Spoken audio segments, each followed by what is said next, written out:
Congo, mboka na ngai. Congo, mboka kitoko. Congo, mboka kitoko boye. Congo, mboka na nga, mboka na yo. Congo, oyo ya Matsuwa André. Congo, oyo ya Kimbangu. Congo, oyo ya Lumumbe. Congo, mboka na nga, mboka na yo. Toyembela ye. Mboka na nga, mboka na yo. Tokumisa ye. Congo, mboka na nga, mboka na yo. Congo ya Kimbangu. Congo, mboka na nga, mboka na yo. Oyo ya Kimpavita ye. Mboka na nga, mboka na yo. 5 décembre. Je m'apprésente ma diplôme venu du Congo pour te rapporter des sons musicaux de mon ghetto. Si tu reconnais les forces de ces décos, au cri roule boy, ça vient de Bata Congo. De l'Empire Congo jusqu'au Fondi Kondo. En passant par les habitants du relief des plateaux. Du Lingala, du Teke, du Tigogo. Ça vient du Sobolingo.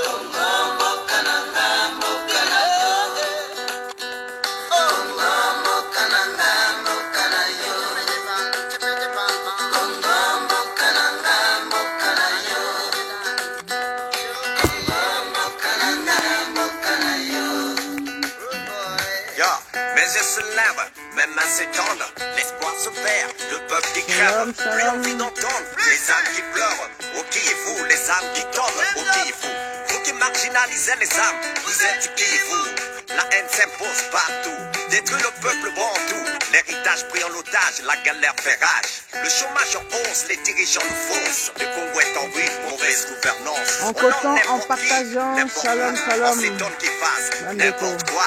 La vie se prépare, tonton, il faut que tu te barres. Le coup est incapable, on va payer un quart. Sing song, my brother. My people suffering. Sing this song, my people. Oh, sing, sing, I will.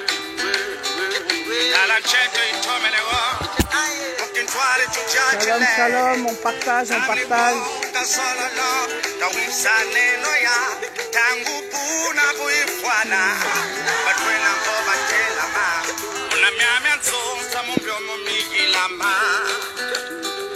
Congo, oyo ya Malwangu, Iwood boy.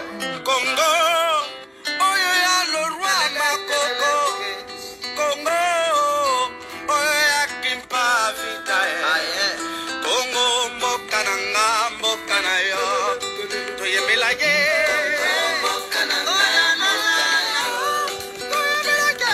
Congo, mboka na nga, mboka na yo.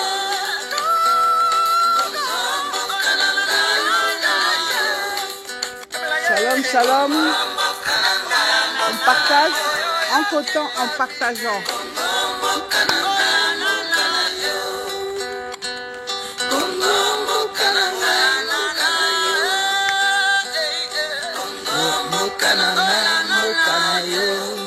Yes. Congo. Mboka na biso, Congo. Congo, Congo. En tout cas, shalom, shalom, Bandeko. Shalom, dites-moi si tout va bien. Shalom les amis, shalom Bandeko. Comme promis, j'espère que tout le monde est là. Dites-moi que ça va bien, envoyez-moi des cœurs ou des pouces, ou bien mettez-moi un commentaire que son les anango kitoko, son les anango bien. Et comme à notre habitude, comme je le dis toujours, vous le savez déjà, en cotant, en partageant. Donc, au Koti, au Kaboli, Malamoko, au Koti, au Kaboli, au Koti, au Kaboli. Donc, j'attends que vous partagez parce que là, je vois que les partages sont vraiment très minimes. Et je souhaiterais que les partages soient nombreux. Parce que ma solo, les lots, ils sont vraiment sérieux. Ma solo, les lots, ils sont vraiment kilo. Ma solo, les lots, ils sont vraiment importants. Ils sont mon aîné. Nalingito solo là, moi moke makamwa mboka, je pense que vous avez vu, Naloba Kiango, Natia Kiango annonce, comme vous le savez, voilà. Donc calmement, mais sûrement, je voudrais que nous parlions sérieusement sur le pays, Bandeko. Je me rends compte que il est important, c'est vrai que j'avais laissé un petit peu cet aspect-là des choses, pour des raisons que je vous avais déjà expliquées, mais je vois que l'Esprit de Dieu, le Seigneur veut vraiment que Natiango Penza Ka veut que je revienne sur ces choses-là, donc je pense que nous allons reprendre certaines habitudes concernant situation Mboka, concernant l'éveil des consciences, parce que je crois que Moussa Lawana, particulièrement na période Otozanango, il faut Salama. Et ça vraiment très important. À voir ce qui se passe, à entendre, à lire. Je me rends compte que il est vraiment plus que temps que certaines contre-vérités, que certains mensonges, que certains ouwenge soient rétablis. Et c'est très important. Donc, shalom à tous. Je vous demande, s'il vous plaît, de partager, de mettre un commentaire parce que je ne vois rien. Dans mon commentaire, n'a binoté. J'espère que en tous les cas, vous êtes là. Donc voilà, partagez-moi cela afin qu'on puisse parler calmement, mais en profondeur de la situation du pays. J'ai vraiment à cœur d'essayer de pouvoir rendre un petit peu clair des choses qui semblent complexes. Et je crois qu'il est important, comme je l'ai dit, que certaines vérités soient non seulement défendues, mais soient également rétablies. Bonjour ou bonsoir, Yaido. En tout cas, vraiment, merci d'être là, merci d'être présent. Partage-moi ce direct. Yo tellement oyebi bataille belle Kabolango, parce que je pense que c'est important de pouvoir parler de ces choses sérieuses. Bonjour maman Agnès, sois bénie, vraiment. Partagez-moi le direct. On va essayer de parler voilà, dans les deux langues, dans la mesure du possible, parce que Batumususu, Barou Salanga, remarque, oui, mais Sokozo, le Balinga, la Psotozo, comprendre était, Bamususu, Nalobi, na français, Basepelite, Balobi, Kota, Nalinga, la Malamoko. Donc, on va essayer de satisfaire tout le monde et d'essayer, voilà, de parler dans les deux langues. Voilà. Alors, je vais pas tourner autour du pot, je vais pas non plus trop, comment dirais-je, trop parler pour ne rien dire. Je voudrais qu'aujourd'hui, nous parlions donc de la RDC. J'ai dit que j'avais cette habitude de pouvoir faire périodiquement, ou disons d'une manière régulière, des émissions sur la RDC, parce que Dieu m'avait mis à cœur de faire cette chose que j'appelle l'éveil des consciences, m'avait donné en fait ce fardeau. Et c'est vrai qu'il y a eu un temps où Dieu m'a demandé un petit peu de me retirer, de me taire. Mais là, ces derniers temps, Dieu m'a parlé, m'a montré qu'il est temps de continuer, de reprendre. Donc voilà pourquoi je suis là et pourquoi aujourd'hui, je voudrais vraiment éveiller les consciences.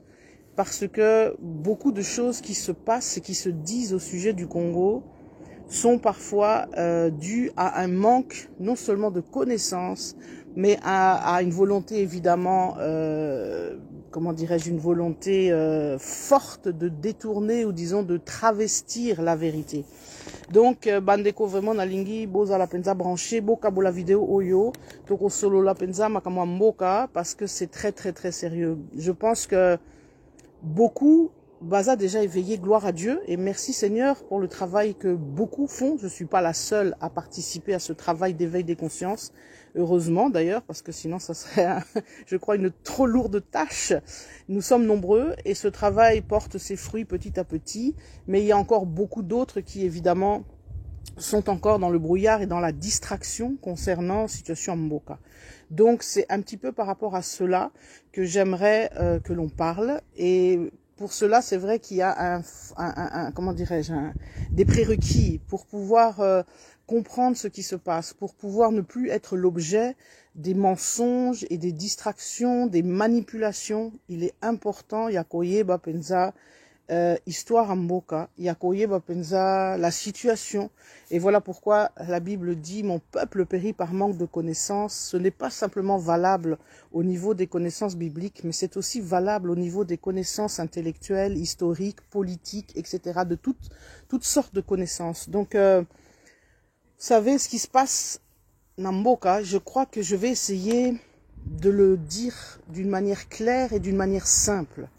Parce que c'est vrai que la situation pour certains qui ne connaissent pas, ou pour certains qui ne se sont pas vraiment, comment dirais-je, qui n'ont pas vraiment pris cela à cœur, qui ne se sont pas documentés, ou qui ne se sont pas intéressés. Pour certains, cela peut paraître complexe.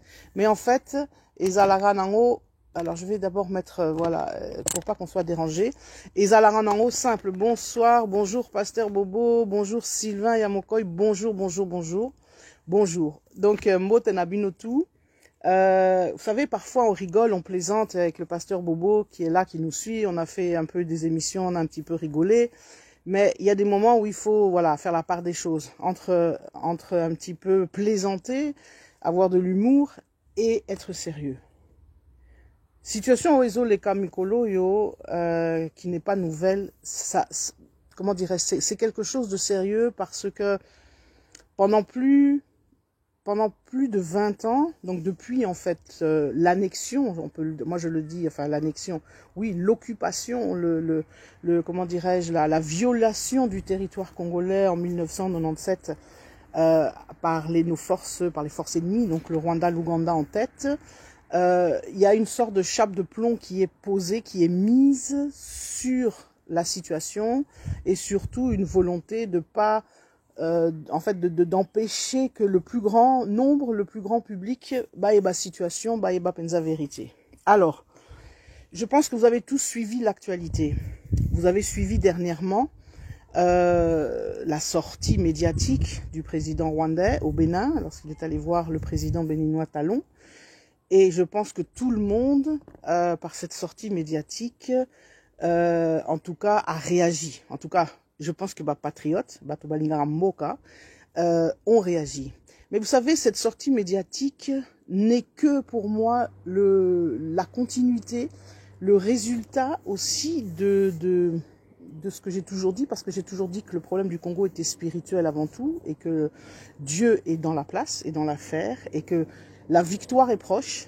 On a nous qui nous battons, qui luttons pour ce pays, nous savons que, nous avons toujours su, et nous le savons, que la victoire finira toujours par arriver et triompher. On ne peut pas rester indéfiniment dans un tunnel, dans le noir, dans l'oppression. C'est l'histoire d'ailleurs du monde nous l'enseigne, que tous les peuples, tous les pays qui ont été oppressés, à un moment donné, cette oppression a pris fin. Même dans la Bible, nous avons l'histoire du peuple d'Israël qui s'est retrouvé 400 ans en esclavage, mais qui, au bout de 400 ans, a trouvé la liberté. Donc, il n'y a pas de raison qu'au Congo, ces choses-là n'arrivent pas. Et ces choses-là sont en marche. Donc, lorsque nous avons entendu les propos du président rwandais, comme je l'ai dit, nous n'avons pas été étonnés. Parce que ceux qui savent que ces propos ne sont pas anodins. Ces propos n'ont pas été dits au hasard. Ce n'est pas une lubie.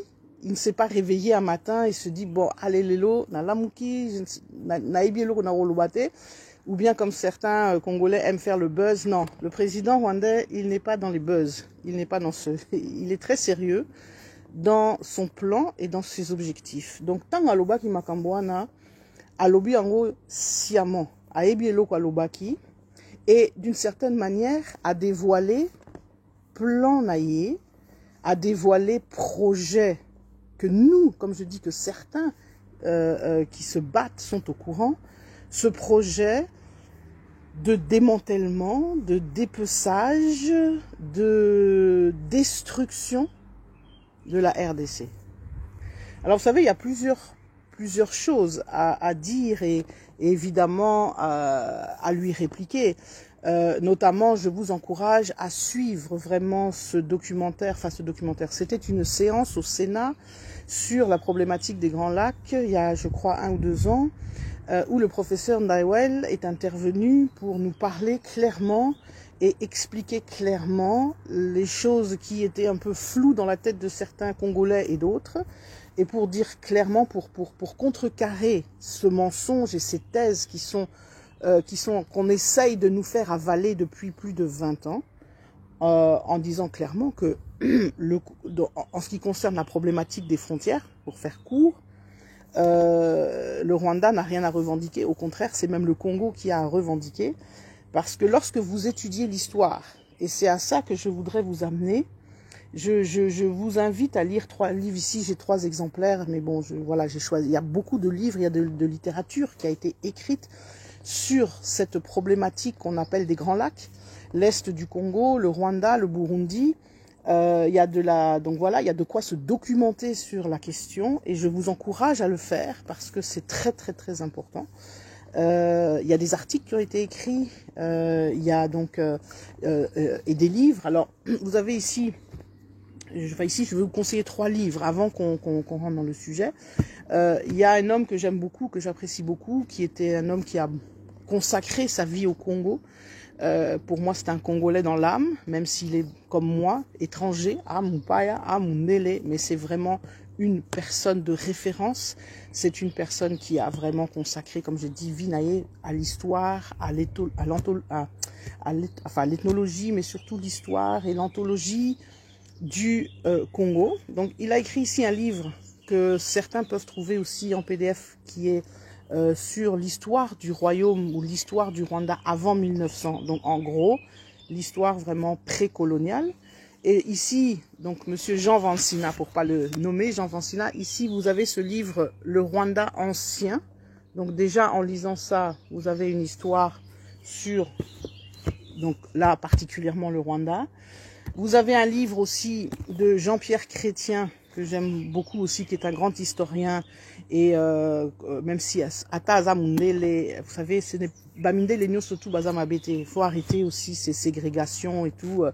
Tous les blancs ne sont pas des colonialistes, tous les blancs ne sont pas, comment dirais-je, des anti, comment dirais-je, enfin qui travaillent sur l'Afrique, ne sont pas tous des personnes qui sont là pour travestir l'histoire. Il y a des gens qui ont consacré leur vie à rétablir, voilà, l'histoire et la vérité.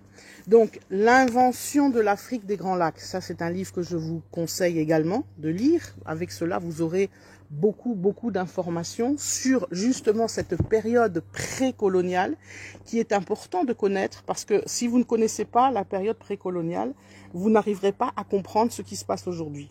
Et un autre livre que j'aime beaucoup aussi, qui lui a été écrit par un historien burundais, très bien, qui s'appelle Émile Moroha, donc qui a écrit ce livre Peuple et roi de l'Afrique des lacs. Donc là aussi, cela vous donne un petit peu la matière pour comprendre ce qui se passe. Bonjour, alors je salue tout le monde. Bonjour Yves, bonjour oh, Mère Zaël, Maman Zaël, bonjour à toi, vraiment beaucoup. Bonjour Yannick, bonjour à toi. Alors, comme je le disais, ce qui te comprendre situation, il y a les lots, il faut toyer bapenza histoire mboka. C'est vrai que c'est un combat. Parce que souvent on enseigne une histoire qui n'est pas la sienne au Congo pendant des années. Malheureusement, on a enseigné l'histoire de la France ou de la Belgique ou de je ne sais quel pays, ce qui n'est pas mauvais. Mais il faut avant tout apprendre et enseigner l'histoire congolaise. Parce qu'il est important d'abord de comprendre, il y a une première vérité qu'il faut rétablir. Parce que qui est passé à la trappe à cause de la colonisation. Et ça a été aussi un des objectifs de la colonisation. On va pas se leurrer. Nous sommes très au clair et nous savons tout à fait quels sont les méfaits. La colonisation a produit des méfaits, certains et parfois aussi des choses positives, mais en grande majorité quand même des méfaits. Et un des premiers méfaits, ça a été de détruire toute trace de l'histoire, de civilisation antérieure. Donc la première des choses qu'a vraiment voulu marquer cette période, c'est de détruire, comme je le dis, l'histoire du Congo, voilà quoi, ce qui s'est passé avant que Baminde les baillé. Parce que bien évidemment, je pense que vous le savez, bonjour pasteur Papi Motenayo. Bien évidemment, je pense que vous le savez, partagez-moi s'il vous plaît ce direct, c'est vraiment très important. Je crois qu'il y a des vérités fondamentales qu'il faut rétablir. Il faut sortir de l'émotionnel, il faut sortir des rancœurs et des vicissitudes. Cela ne permet pas de faire avancer le schmilblick, comme on dit. Il faut simplement être équilibré, être juste et savoir, comme je l'ai dit, faire la part des choses. Donc, la première vérité que j'aimerais rétablir, c'est que l'histoire du Congo n'a pas commencé avec Diego Cao ou bien l'arrivée des Blancs, bien évidemment. L'histoire du Congo est une histoire riche, est une histoire fascinante, est une histoire de royaumes qui ont existé bien avant que Baminde Lebaye comme Mboka. Ça, c'est la première des choses qu'il faut rétablir. La deuxième, c'est que dans cette histoire de l'arrivée des Européens, elle s'est faite successivement. Bon, je ne vais pas ici vraiment refaire l'histoire de la colonisation, de ces choses-là, parce que ce n'est pas ça l'objectif et le pourquoi d'aujourd'hui. Mais juste pour brosser, pour dire qu'en fait, il y a eu des successions. Il y a eu une première arrivée avec, comme on dit, les Portugais. On parle de Diego Cao, 1492, si mes souvenirs sont bons. Et voilà. Et donc, la rencontre avec le Royaume Congo. Et j'aimerais que ça vous... Il y a une chose qu'il faut rétablir, c'est qu'à cette époque-là, nous sommes donc au 15e, 16e siècle, particulièrement 15e siècle. Nous sommes en plein Moyen-Âge aussi en Europe. À ce moment-là, les royaumes africains, parce que bon là on parle de l'Afrique centrale, mais il faut savoir que le royaume du Mali, le royaume au Niger, au Mali, en Guinée, il y a eu des royaumes qui ont déjà eu, comment dirais-je, des contacts avec les Européens et qui étaient extrêmement considérés. Donc cette idée que, oh non, le noir et tout, il vaut rien, patati, patata, il est d'une race inférieure. Tout ça, ce sont des bullshit, comme on dit en anglais, pour ne pas dire le mot français. Ce sont des choses qui ont été mises dans la tête des gens pour pouvoir les asservir. Donc, sachons déjà que, puisque nous restons au Congo, nous allons rester au Congo. Le royaume Congo, lorsqu'il a eu affaire avec les premiers Européens, Tango Babaye, Kutana, Kutana qui pensa na base, comment dirais-je, na base moko, c'est-à-dire, même si les Européens, il y a qui n'a idée que non, il faut christianiser ce royaume, etc. Ce qu'ils ont fait, ils sont arrivés à porter le christianisme, etc.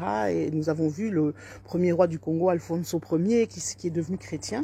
Mais il faut savoir que ce roi-là n'était pas considéré comme étant, comment dirais-je, un subalterne. Il était considéré, le roi du Portugal le considérait comme son égal. Et au Vatican, il était considéré comme un sujet égal à tout autre sujet blanc. Et les rapports qu'il y avait, lorsque vous allez dans les archives et que vous allez étudier l'histoire, vous allez voir que les lettres, etc., la correspondance qu'il y avait entre le royaume Congo et certains empires, enfin, royaumes européens, était une correspondance d'État à État, donc d'égal à égal.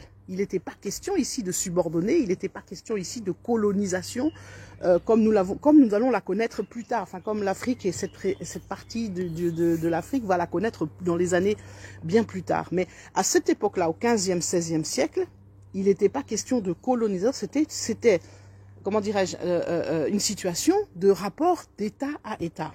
Même si, évidemment, vous allez me dire, et vous aurez raison, la colonisation était quelque part dans la tête des Mindélé, puisque Baye, avec l'intention, et c'est ce qu'ils ont d'ailleurs fait, de christianiser des populations qu'ils ont rencontrées, qui avaient déjà leurs coutumes et leur manière de faire. Donc oui, par cet aspect-là, il y avait tentative où il y avait déjà une première mainmise du blanc sur, entre guillemets, le noir, à travers cela. Mais les rapports étaient encore des rapports, comme on dirait, comme je l'ai dit, d'égal à égal.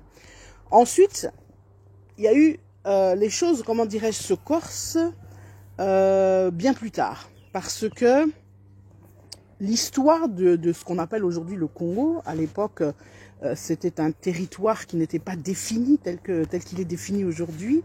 Donc, dans ce territoire, il y avait des royaumes. Donc, voilà, le royaume du Congo a été un des royaumes qui a été le plus étudié. Donc, on a pas mal d'écrits, de traces, etc. Mais il n'y avait pas que le royaume du Congo.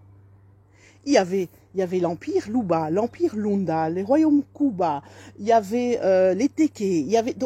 Dans cette partie de l'Afrique qu'on appelle l'Afrique précoloniale, c'est une Afrique riche en termes d'histoire. Donc ça, c'est la première chose que déjà, je voudrais que l'on marque, que l'on pose comme fondation pour la compréhension. Il y a la situation, il y a les lots. C'est-à-dire, premièrement, enlever déjà ce mensonge de faire croire que avant les Blancs, Eloko Ezalakité. Avant les Blancs, Eloko Ezalaki. Et Ezalaki Kutumakasi, il y avait des structures, il y avait des États même structurés qui fonctionnaient extrêmement bien et d'une manière d'ailleurs même parfois fort complexe. Et notamment dans la région qui nous intéresse, la région des Grands Lacs, c'était une région qui s'est structurée d'une manière d'ailleurs politiquement extrêmement complexe, comment dirais-je, des manières de faire dont Bisso Bamindele, on pourrait même en tirer, comment dirais-je, profit, on peut même en prendre exemple. Donc ça, c'est une première vérité que j'aimerais rétablir. Donc s'il vous plaît, partagez-moi ce direct. J'ai dit Lelo Toro Solo, la RDC Toro Kotanamu Zindo, et nous allons essayer d'expliquer les choses pas à pas, calmement. Donc, premier prérequis ou première vérité que j'aimerais qu'on rétablisse, c'est la richesse culturelle.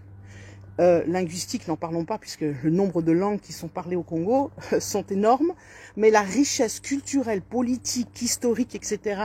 Est une vérité vraie, existait avant l'arrivée des Blancs. Les Blancs sont arrivés, Bamindele Baye, et Baye, en fait, Baye pour détruire ce qui était déjà là. Ça, c'est un fait, et c'est ça un des plus grands mâles de la colonisation, c'est de détruire des structures, des cultures, des civilisations. C'est malheureusement chaque fois j'allais dire le propre d'un peuple qui cherche à s'imposer sur un autre peuple. Donc, premièrement, lorsque Bamindele Baye, ils ne sont pas venus voir un pays vierge comme ils ont voulu le faire croire. Ils ne sont pas arrivés dans un pays où il n'y avait rien, où il y avait le chaos, où il y avait le désordre, où les gens étaient comme si... Non. En fait, ils ont rencontré des gens qui existaient, qui avaient leur manière de faire et leurs coutumes et leur culture. Et ce qu'ils ont essayé de faire croire, c'est que ces cultures et ces coutumes étaient moins bien que Bango. C'est-à-dire, le Mundele, il croit toujours qu'il y a des aleki batonion, surtout à Mokili, qu'il y a des cultures, des civilisations, je sais pas quoi, c'est la meilleure. Ce qui est une aberration, mais des plus totales. Donc, quand le blanc est arrivé au Congo, il faut toyer baquet. Il y avait donc des gens, il y avait des royaumes, il y avait des institutions, il y avait des structures bien établies, et cela fonctionnait très bien, comme ça fonctionne partout dans le monde. Donc, j'ai parlé du premier contact avec les Mindele, donc au 15e, 16e siècle. Bon, je vais sauter un petit peu pour arriver finalement à ce que nous vivons aujourd'hui, c'est-à-dire au 19e siècle. Alors, la colonisation vraiment bat son plein, ou disons, j'allais dire, prend un caractère extrêmement puissant dans ce siècle-là. Alors, il faut savoir que par rapport au Congo, il y a plusieurs choses, plusieurs facteurs. Le pays, justement, n'étant pas encore délimité tel que nous le connaissons aujourd'hui, c'est-à-dire j'arrive maintenant à la conférence de Berlin, c'est un pays qui était composé de différentes, comme j'ai dit, entités, royaumes, etc. Alors, il faut savoir que dans la période dans la région qui nous intéresse, la région un peu de l'Est, la région orientale, Otolobaka, c'est une région où il y avait déjà aussi des royaumes, et notamment, il y avait aussi une influence arabe très forte.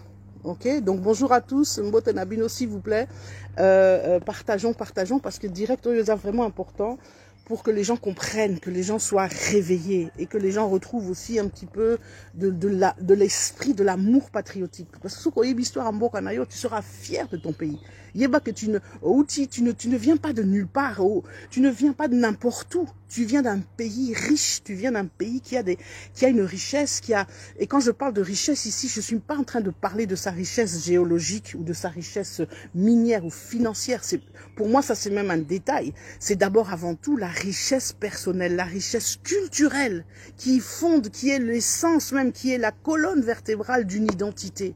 Donc, on a cherché pendant des années et des siècles à vouloir vous supprimer cette identité, à vouloir vous effacer. Donc, justement, lorsque tu deviens rien du tout, lorsque tu deviens sans domicile fixe en termes de pays, un sans domicile fixe en termes d'identité, c'est là où on peut faire de toi ce qu'on veut. Donc, première chose, comme je l'ai dit, je reviens donc à la colonisation du 19e siècle, il y a eu plusieurs, donc le pays était en fait connu à la fois sur la côte ouest, puisque c'est la côte atlantique avec le royaume Congo, etc., où là, comme je l'ai dit, les rapports entre Bamindele, Lena, Bato-Mwindo étaient là depuis longtemps, depuis le 15e, 16e siècle, mais ce qu'on appelle la côte est, et vous savez, il y a eu donc des explorateurs qui ont visité, qui ont essayé d'explorer cette côte pour essayer de comprendre un petit peu.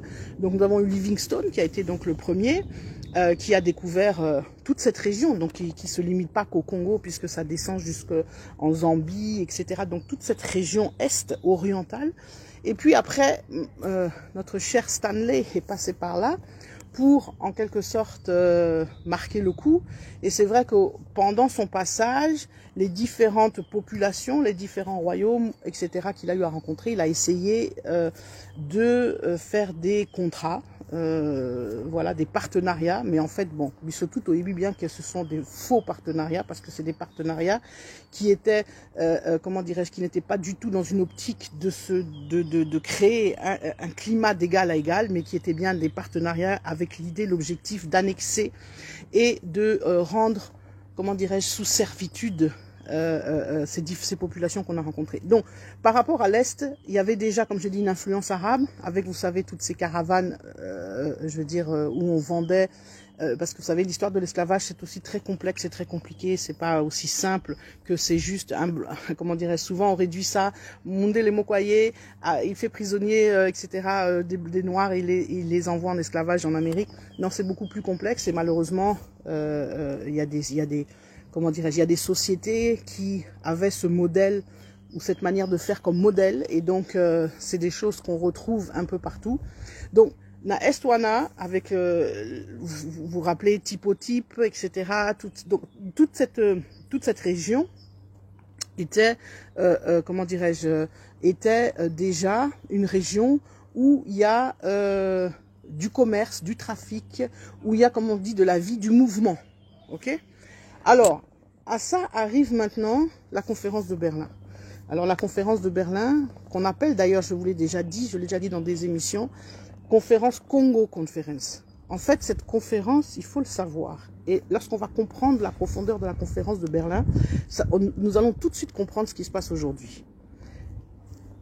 Cette Congo Conference, c'est appelé justement Congo Conference parce que l'objet de la convocation de cette conférence était en fait le partage du Congo.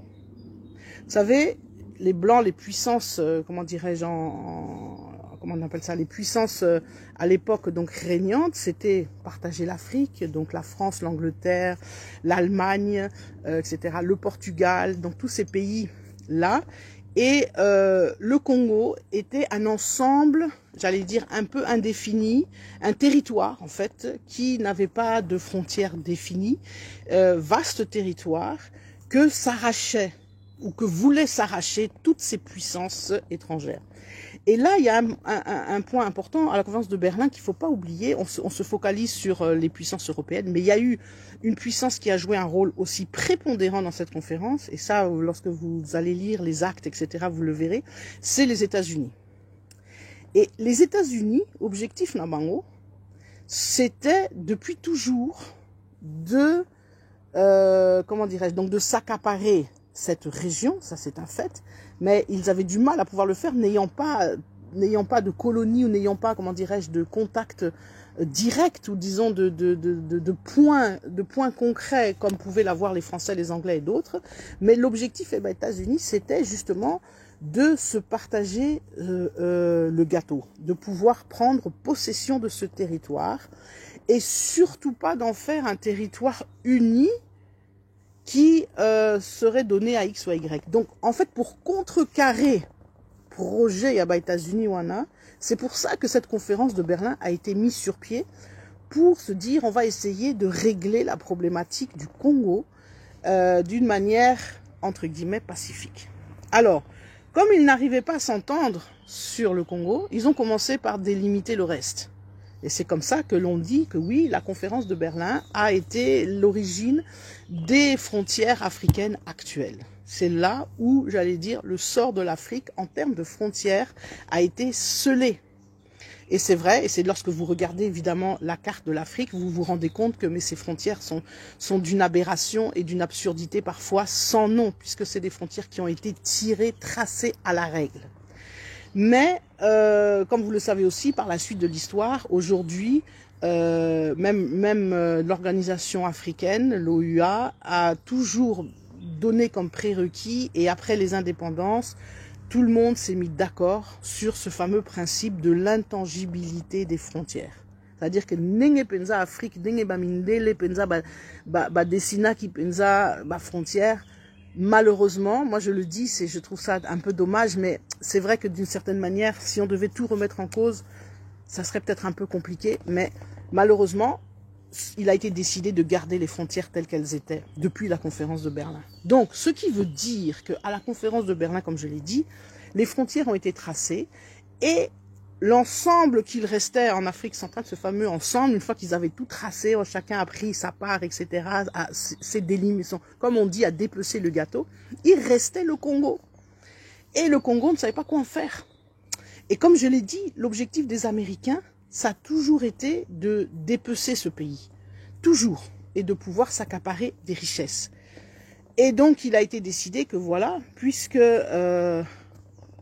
ça ne peut appartenir à personne. Il a d'abord été décidé que l'on va construire le fameux État, donc l'État indépendant du Congo, donc une sorte d'entité qui juridiquement n'était ni un pays, ni c'était un peu comme une vaste entreprise qui appartenait entre guillemets à tout le monde et sur lesquels ou dans lesquels tout le monde pouvait faire, surtout le fleuve Congo, parce qu'il s'agissait du fleuve Congo, sur le fleuve tout le monde pouvait faire du commerce. C'était ça. Donc voilà, bonjour à tous, merci Yaïdo. Donc c'était ça en fait l'objectif. Et donc il a été décidé de finalement comment dirais-je, de donner, ça a été un jeu de tractation complexe, mais qui en quelque sorte essayait de mettre tout le monde d'accord. On s'est dit, ok, on donne ce pays entre guillemets au roi des Belges, Léopold II, comme une possession privée, donc c'est voilà comme un cadeau, comme net yo sombi car, au sombi voiture, au sombi ndako eza ya yo, donc yangwa nasiko yo Congo ezalagi ya ye. Mais comme je l'ai dit, juridiquement, il était détenteur de ce pays, mais tout le monde, donc toutes les grandes puissances, avaient droit sur ce pays. Et donc avaient droit de faire du commerce, etc. Et nous avons vu ce qui s'est passé. Je vais pas refaire l'histoire, etc. Vous connaissez tous quand même, j'espère, en tout cas ceux qui me suivent connaissent l'histoire de leur pays, donc la RDC. Vous savez qu'ensuite, voilà, avec les horreurs, le premier génocide, il faut savoir que le premier génocide congolais a eu lieu sous le roi Léopold II. Et heureusement que, bon, à l'époque, justement, fin 19e, début 20e, j'allais dire des humanistes, des gens qui étaient contre, enfin qui ont été révoltés face aux horreurs qui étaient commises, c'était des horreurs pures qui ont été commises au Congo. Eh bien, c'est ce qui a fait en sorte que finalement le roi Léopold II a été déchu de ses droits et que en définitive, en 1908, le Congo passe sous la tutelle ou passe en tout cas en tant que possession belge du gouvernement belge, donc de la Belgique. Et nous arrivons en 1908, donc le Congo devient belge. Et voilà, nous avons la période coloniale qui s'arrête donc en 1960, nous avons l'indépendance. Mais ce que je veux dire par là et ce qui est important de comprendre, c'est que ce plan machiavélique de dépecer le Congo, de ne pas lui permettre d'avoir un statut à lui, de ne pas lui permettre d'avoir comment dirais-je, oui, un statut d'État, de pays à part entière. Ce plan-là, donc ourdi par les Américains, c'est un plan qui existe jusqu'à aujourd'hui et qui a été remis, comment dirais-je, au goût du jour il y a une trentaine d'années. Vous savez que lorsque Clinton est arrivé au pouvoir, Clinton et certains de ses alliés avaient donc fomenté un plan de destruction du Congo, de déstabilisation du Congo. Donc il fallait renverser le régime en place, qui était le régime de Mobutu, pour installer ce que nous connaissons maintenant depuis 20 ans, plus de 30 ans. Donc ce projet d'annexion, d'invasion du Congo est un projet qui ne date pas d'hier et qui donc a été mis en place avec l'aide j'allais dire, des hommes de main des États-Unis et de ces puissances qui sont autour, qui sont donc aujourd'hui le président rwandais, Kagame, Museveni. Nous avons connu donc ce qui s'est passé en 1997. En 1997, il faut le dire clairement, il y a eu tout simplement une agression qui s'est passée.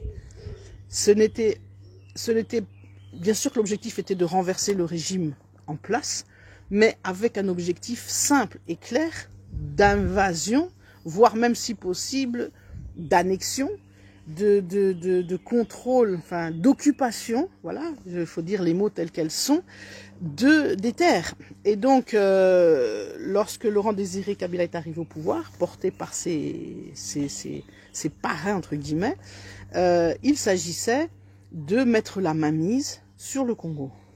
Alors, vous avez vu, vous avez suivi que, évidemment, lorsqu'il a compris qu'il était le jeu de ses parrains et qu'en fait, qu'il a vu clair dans le jeu de ceux qui l'ont soutenu, qui l'ont amené au pouvoir, il s'en est détaché.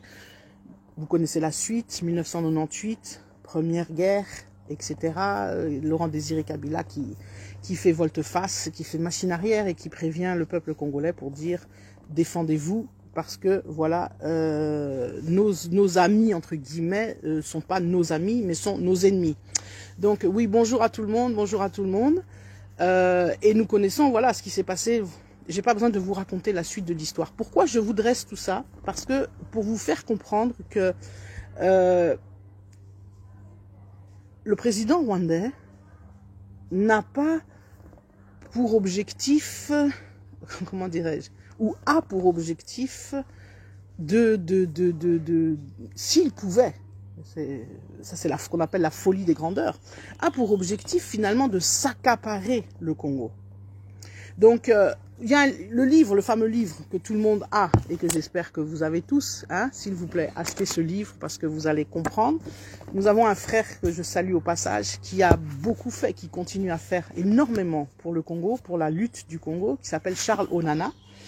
Il n'en est pas à son premier livre, comme vous le savez, ceux qui aiment lire le savent. Et donc, Holocauste au Congo, son dernier livre qui vient de sortir et qui fait fureur, je pense que lorsque vous allez le lire, vous allez comprendre en détail les implications. Moi, j'essaye aujourd'hui, il ne s'agit pas de vous retranscrire ou de faire même pas un résumé du livre, mais je voudrais vous donner juste d'une manière claire, d'essayer de vous faire comprendre les objectifs cachés ou disons, vous voyez, de faire comprendre en fait le but. Je n'entre pas dans les détails parce que sinon je vais faire un live de 5 heures. Et bon, l'objectif n'est pas non plus ici de faire un cours magistral sur l'histoire du Congo ou voilà quoi, ou la politique congolaise, mais d'essayer de permettre à ceux qui ne comprennent pas ou ceux pour qui les choses sont encore floues de poser entre guillemets les fondamentaux. Donc il faut savoir que le Congo, il est face à une situation, il fait face en fait à une agression, pour redire les mots clairement, simplement. Donc, faut savoir qu'il est l'enjeu, il est vraiment l'enjeu, enfin oui voilà, l'enjeu d'un enjeu, enfin disons, il est l'objectif, la cible d'un enjeu machiavélique qui est celui de s'accaparer. Évidemment, l'objectif final, c'est de s'accaparer de ses richesses. Mais pour s'accaparer de ses richesses, il faut le démanteler, le dépecer, il faut faire en sorte, il faut introduire le chaos. Et je vous invite d'ailleurs à lire aussi donc la théorie du chaos, le livre de Patrick Mbeko qui avait été écrit avec notre cher papa Honoré. Vous allez comprendre ces choses-là. Donc l'enjeu, c'est de détruire ce pays. Alors, et là où nous voyons que, comme je l'ai dit, le problème est aussi spirituel, c'est là où on voit la main de Dieu sur ce pays, c'est que malgré tous les efforts acharnés et déterminés, parce qu'il faut comprendre que nos ennemis sont déterminés. Donc ils sont et baza makasi, baza batapa mbapambate ba makasi. Mais malgré détermination na bango ti lelo bazo kokate. Mais voilà pourquoi il est important. Vous voyez, il est important de prendre du recul par rapport à la situation. C'est vrai que on peut avoir, vous voyez, par rapport à la politique, on peut avoir la vie que l'on veut. Certains, comme moi, on s'est beaucoup battu, etc., sous l'ère Kabila, au Bundi, Pensa Makasi, pour dénoncer toutes ces choses, pour dénoncer ces stratégies, pour dénoncer cette politique. Mais aujourd'hui, nous sommes dans une phase encore pour moi plus critique qui est la patrie est en danger. Le pays est réellement en danger. À force de se perdre dans des disputes de personnes, de personnalités, vous savez, il y a un deuxième deuxième élément fondamental qu'il faut poser. Le premier, comme j'avais dit, prérequis, c'est de prendre conscience que le Congo est un pays riche culturellement et qu'il existait bien avant les Blancs. Le deuxième prérequis, c'est de comprendre que c'est vrai qu'aujourd'hui, nous sommes dans une situation où malheureusement, il y a un travail, mais vraiment de fond, de rétablissement des valeurs et des mentalités à faire, parce qu'aujourd'hui, tout est corrompu. Aujourd'hui, je vous dis, ce n'est plus un problème de personne. Vous voyez, c'est pourquoi je dis que se limiter, ou disons, s'attarder sur des combats de personnes. Oui, Fayulu azaboye, oh Katumbi azaboye, oh Bemba azaboye, oh Muzito azaboye, c'est, je vous assure mes amis, c'est se perdre. C'est encore faire le jeu de l'ennemi parce que aujourd'hui il n'existe, et je pèse mes mots, peut-être je peux me tromper, mais en tous les cas je le dis, il n'existe aucun politicien correct, comme je dis malamu.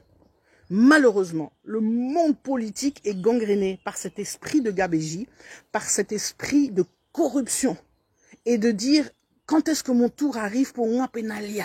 C'est-à-dire que chacun a la mentalité, il y a komita la caca, donc que je tire. En fait, c'est une mentalité de fou, en fait, de suicide, même de terre brûlée, de suicide, de dire bon, n'apé chance que nakomape comment dire que n'apé nakoma na mangeoire, n'azope par na kende, et ce qui se passe après moi, je m'en fous.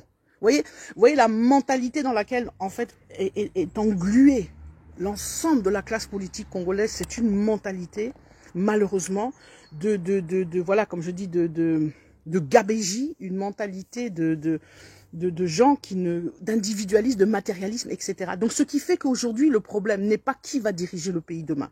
Que ça soit Fayulu, que ça soit Katoum, peu importe, je vous dis, prenez-moi au mot. Peu importe Nani Rochal ou Mboka, ça sera la même chose. En termes de ce que nous sommes en train de vivre et ce que nous voyons, les choses n'évolueront pas. Parce que le problème, il est profond, il est dans la mentalité. Il faut que demain, il y ait au pouvoir une personne qui pense à l'intérêt du pays avant son propre intérêt. Avant, c'est ce que je disais quand on blaguait avec le pasteur Bobo sur le débat avec Noël Tchiani. Et au passage, je voudrais rectifier quelque chose, s'il vous plaît, que beaucoup de gens ne se méprennent pas. Vous savez, au Congo, il y a 4 langues nationales.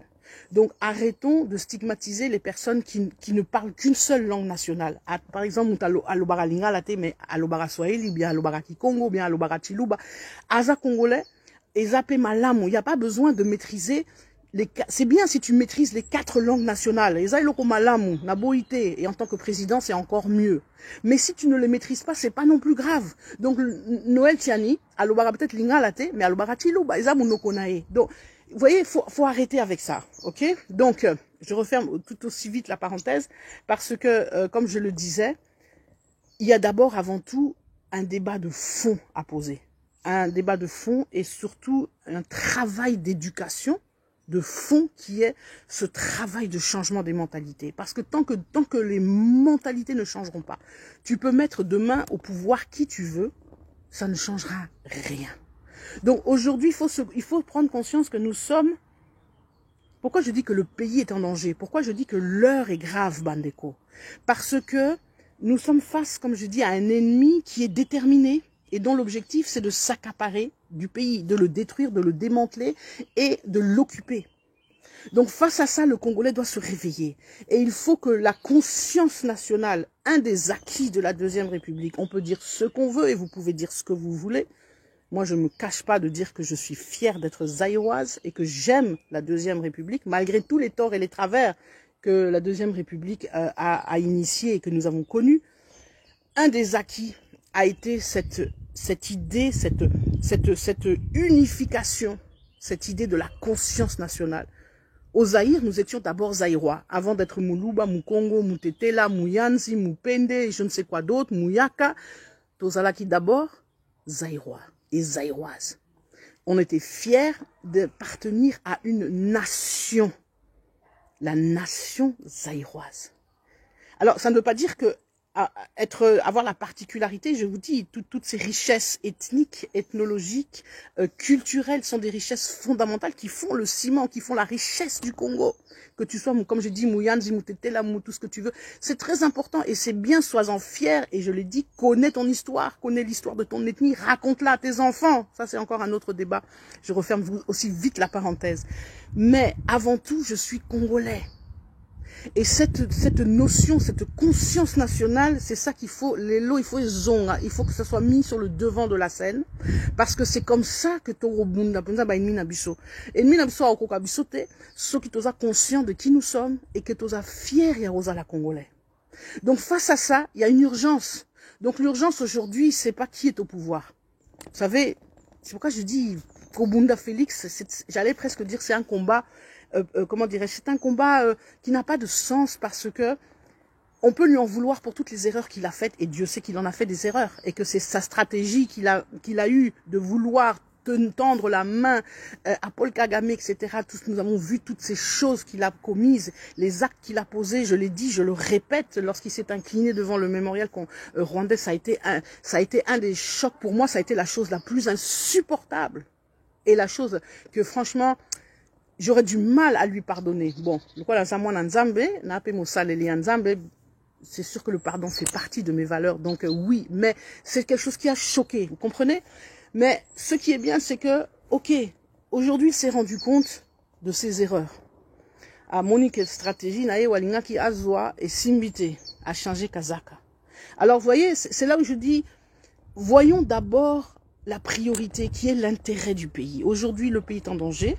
Aujourd'hui, les agresseurs, en fait, ne se cachent plus. Avant, ils avançaient masqués. Aujourd'hui, ils avancent à découvert. C'est dans ce sens-là que je vous disais que les propos du président rwandais sont des propos qui montrent, qui dévoilent, j'allais dire, à ciel ouvert, la stratégie, l'objectif qu'ils cherchent. Donc, par rapport à ça, il faut s'unir autour du pays. Donc, les divergences, les machins, les querelles de clochers, Toro après, ça n'a pas important. Parce que de toute façon, comme je l'ai dit, les lots que bango na pouvoir, comme je dis, Félix na batona bango, bazolia mongo ya moka, ils font tout ce qu'on a reproché à ceux qui étaient avant eux. Et je vous dis, demain, même s'il y a élection, demain, il y aura peut-être, je ne sais pas qui va passer, ça sera la même chose. Et nous serons tous là encore à critiquer. Donc, je vous dis aujourd'hui, l'heure est grave, la priorité, c'est de libérer ce pays. C'est d'être enfin libéré de ces ennemis qui n'ont de cesse de vouloir nous détruire. Ok? Donc, tant qu'on a nous, je m'inclus parce que oui, nalobara toujours na congolaise à mon thème. Je me sens congolaise, donc c'est vrai que je m'inclus dans cette histoire. Donc, par rapport à cela, comme je l'ai dit, il faut comprendre l'objectif. Donc, objectif, vous voyez, de Paul Kagame, c'est un objectif clair d'agression. Et vous savez, c'est là où maintenant je voulais en venir, où je voulais expliquer, mais bon, je vois que le temps passe, je ne sais pas si j'aurai le temps de faire ça en une seule fois, peut-être que je referai un autre live pour expliquer, de comprendre en fait quels sont les mécanismes qu'il a mis en place, quelles sont les stratégies qu'il a utilisées pour obtenir satisfaction. Alors, comme je l'ai dit, ce n'est pas Yemoko ou Atelemi un matin à l'oubli que non, il faut attaquer Congo, il faut mettre ya Congo. Bien sûr que non, parce que Yemoko, Sokazaki n'a soutien à Koko Ikosala Monsalawanate. Je vous dis que ce projet est un projet qui se trouve dans les archives. Vous pouvez les voir, Charles Onana l'a fait, donc si lui l'a fait, d'autres peuvent aussi avoir accès aux archives auprès du département d'État, auprès des États-Unis, pour comprendre qu'il y a eu un projet de balkanisation de ce Congo. Ce n'est pas un mythe, ce n'est pas une fable, ce n'est pas quelque chose qu'on a inventé dans la tête de je ne sais qui, c'est une réalité. Et ce projet s'est mis en place sûrement, mais solidement. Et nous en voyons aujourd'hui les conséquences. Donc, Mutuana, yé objectif nae, yé aza mutumoko. Bon, c'est pas pour rien que Tobengakaye, Hitler africain, etc., le mal en personne et tout ce qu'on veut. Parce que oui, lui, il a été, je pense, élevé dans un mythe qui est le mythe de ce fameux empire Ima-Tutsi. Ce mythe dans lequel beaucoup, malheureusement, de nos frères Tutsis aussi ont grandi. Bon, les mythes, c'est pas mauvais, hein, ça aide. Nous aussi, nous avons en France le mythe de Napoléon. Nous avons, bon, en soi, un mythe, c'est pas une mauvaise chose. Être fier de sa culture, être fier de son identité, Zalarailo qu'on m'a bêté. Donc, on peut pas en vouloir à nos frères Tutsis d'être fiers de, entre guillemets, leur histoire ou de leur mythe identitaire. Mais là où ça pose problème, c'est que quand ce mythe-là veut devenir ou veut s'imposer chez les autres, veut exister au détriment des autres. Et c'est là où il est important de connaître comme je l'ai dit, l'histoire. Quand tu connais l'histoire, tu vas comprendre qu'il y a beaucoup de choses fausses et falsifiées qui ont été dites par rapport à ces histoires de frontières. Donc, ce que le président rwandais réclame en disant que oui, le Congo a pris des possessions rwandaises, etc., c'est une aberration. C'est une aberration. Je voudrais dire à ce monsieur qu'il aille un peu étudier l'histoire et qu'il va se rendre compte que c'est plutôt le contraire, que c'est plutôt le Congo qui devrait réclamer, que le Congo a cédé des terres, des territoires, donc au royaume ou disons à l'empire rwandais. Alors, il faut comprendre que, pour comprendre aussi la constitution de ces frontières, il faut connaître cette histoire qui est vraie et complexe. Il faut savoir que ce qu'on appelle aujourd'hui le Rwanda, le Burundi et notamment la Tanzanie était en fait à la fin du 19e siècle, après la conférence de Berlin, était territoire allemand. Alors on a oublié ça aujourd'hui parce que l'Allemagne c'est loin, mais sachez que l'Allemagne, l'empire allemand qui était un grand empire, l'empire donc du Wilhelm, de König Wilhelm, comment on l'appelle, Guillaume, c'est un empire qui était puissant et ils avaient donc des colonies en Afrique, notamment l'Afrique de l'Est. Et c'est d'ailleurs, ça a souvent été un point de contact et de friction avec l'Angleterre. Et aussi en Afrique de l'Ouest. On oublie que le Togo, que le Cameroun étaient des possessions allemandes. Donc, il faut comprendre que les contacts et entre notamment la Belgique et l'Allemagne au moment de la Première Guerre mondiale, les choses étaient très, très, très envenimées. C'était pas des rapports très gentils. Oh, mon frère, mon... Non. Ezalaki penza, bah, rapport moko makasi. Alors, c'est vrai que en Afrique, la Première Guerre mondiale, entre l'Allemagne et la Belgique, s'est jouée vraiment sur le terrain. Alors qu'en Europe, peut-être, bah, belge, bah, soit qui, comment dirais-je, bah, s'impliqua, qui trottait la Première Guerre mondiale. Mais sur le terrain en Afrique, c'était tout autre chose. Les Allemands ayant cet esprit, ça c'est vrai, bon, faut le dire, hein, bon, ce sont mes cousins, mais Naolomango sans problème parce que la mentalité allemande, c'est bon, comme beaucoup de, enfin, je veux pas faire des généralités parce que je voudrais pas tomber dans des caricatures, mais c'est vrai qu'il y a une volonté d'hégémonie, une volonté, il y a un aspect belliqueux qui est quand même là, et pas Nabango. Et nous l'avons vu, parce que l'empire, comme je dis, de Guillaume, l'empire allemand, donc qui a été constitué en 1870, est un empire qui était un empire extrêmement agressif et qui cherchait évidemment à étendre son territoire comme vous allez me dire, comme tout empire, lorsque voilà, on est responsable d'un empire, on veut diriger un empire, on veut toujours étendre le territoire. Il n'y a rien de nouveau sous le soleil, mais les Allemands en Afrique voulaient garder leur position et donc on commençait à attaquer, il faut savoir ça c'est très important, on commençait à attaquer les possessions belges à l'époque, donc ce qui était sous l'empire belge, les possessions belges, et notamment les fameux îles d'Idjoui, qui ont toujours été convoitées, et toute la région en fait a été constamment attaquée, pilonnée.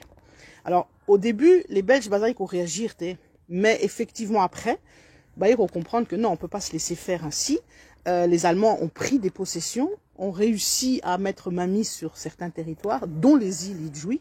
Et à ce moment-là, les Belges ont décidé de rentrer dans, j'allais dire, la bataille. Mais évidemment, et c'est ça qu'il est très important de rappeler, et heureusement que certains historiens congolais et d'autres font ce travail, que si les Belges ont su repousser les Allemands et ont su gagner, reprendre des territoires, voire même jusqu'à, vous savez que les Belges, enfin, ont annexé Kigali, on sont arrivés jusqu'à Kigali, qu'on récupérait Kigali, mais évidemment, ça n'aurait jamais pu se faire sans le soutien, j'allais plus que le soutien, sans l'implication des Congolais, parce que ce sont les soldats congolais sous, comment dirais-je, sous l'empire, enfin sous la direction évidemment des officiers blancs, mais ce sont en grande majorité, il y a eu plus je pense plus de 30 000 Congolais qui ont été impliqués dans ces guerres. Ce sont eux à qui il faut tirer le chapeau aujourd'hui, à qui il faut dire respect, à qui il faut dire bravoure. Ce sont eux qui ont défendu leurs terres, qui ont récupéré leurs terres et qui sont allés jusqu'à cette fameuse victoire de Tabora dont tout le monde se souvient. Ça, c'est quelque chose qu'il faut rappeler. Faut rappeler à l'histoire que ce sont pas les Belges qui ont gagné la guerre qui a eu lieu dans ces régions. Ce sont les Congolais eux-mêmes. Ok, sous la direction des Belges et tout ce qu'on veut, mais ça, vous voyez, c'est toute l'histoire aussi de la Première et de la Seconde Guerre mondiale. On a tellement occulté l'implication des Africains, le rapport dans ces guerres. Et d'ailleurs même le fait que ce sont des apports qui ont été même décisifs, parce que sans le rapport, je pense qu'on n'aurait peut-être même pas, en tout cas pour la Première Guerre mondiale, on n'aurait pas connu les victoires que nous avons connues.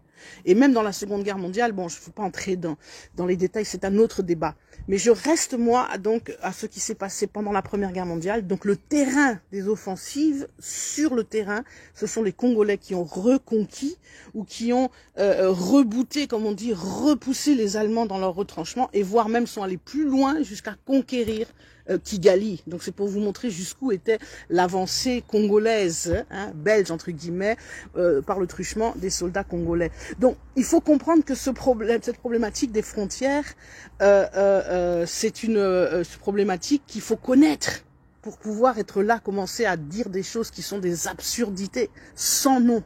Donc, lorsqu'il y a eu ensuite, évidemment, la fin de la Première Guerre mondiale, donc la victoire des forces alliées, dont les Belges faisaient partie, vous savez ce qui s'est passé. Les Allemands ont été déchus de tous leurs droits, et notamment des colonies.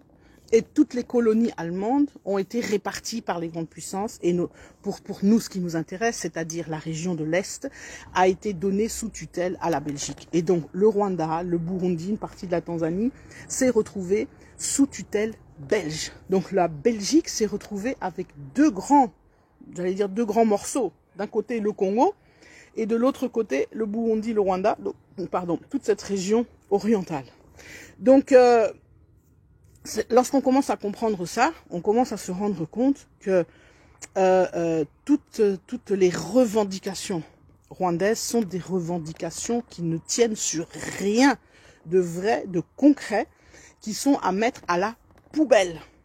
Le problème des Rwandais et du Rwanda, c'est quoi? Et de ce cher président, c'est que justement, oui, il se rend compte qu'il est responsable d'un petit pays et qu'il est à l'étroit, et qu'il a besoin d'espace, et qu'il a besoin de plus, voilà, il a besoin de terre, soyons clairs, problème nae, mboka nae, kokite, et azo mona ke mboka, ils a trop petit, ils a moqué trop, donc on a besoin que mboka wana et comment mounene, et il vit dans un rêve, comme je l'ai dit, cette histoire de l'empire, Tutsi, Matutsi, etc. Lorsque vous étudiez, je vous ai donné ces livres, vous lisez Jean-Pierre Chrétien, vous lisez Jean-Pierre Chrétien, vous lisez Jean Vansina, vous lisez Émile Moreau, dont je vous ai parlé, vous allez voir que tout ce qu'il vous raconte sur l'histoire du royaume du Rwanda, etc., ce sont des foutaises.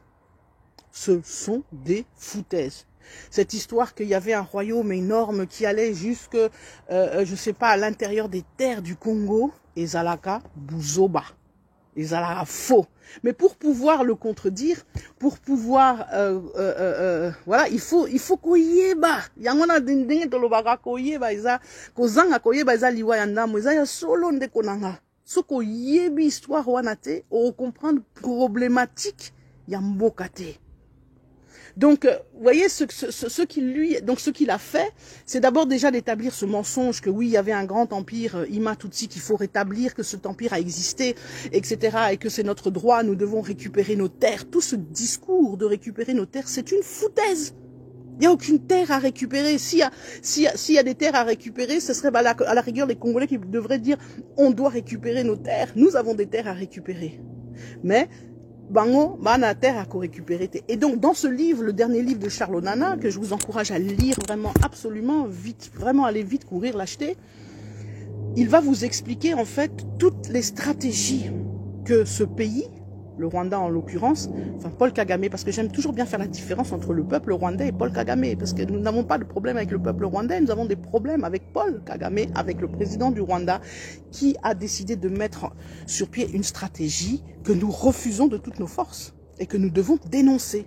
Et c'est toutes ces stratégies qu'il a mises en place pour pouvoir en fait arriver à ses fins, et avec évidemment la bénédiction de la communauté internationale, puisque, comme je l'ai dit, ce sont eux qui sont les commanditaires de ce cher monsieur. Donc, ils ont fermé les yeux sur ce qui se passe au Congo. Voilà pourquoi il y a une omerta.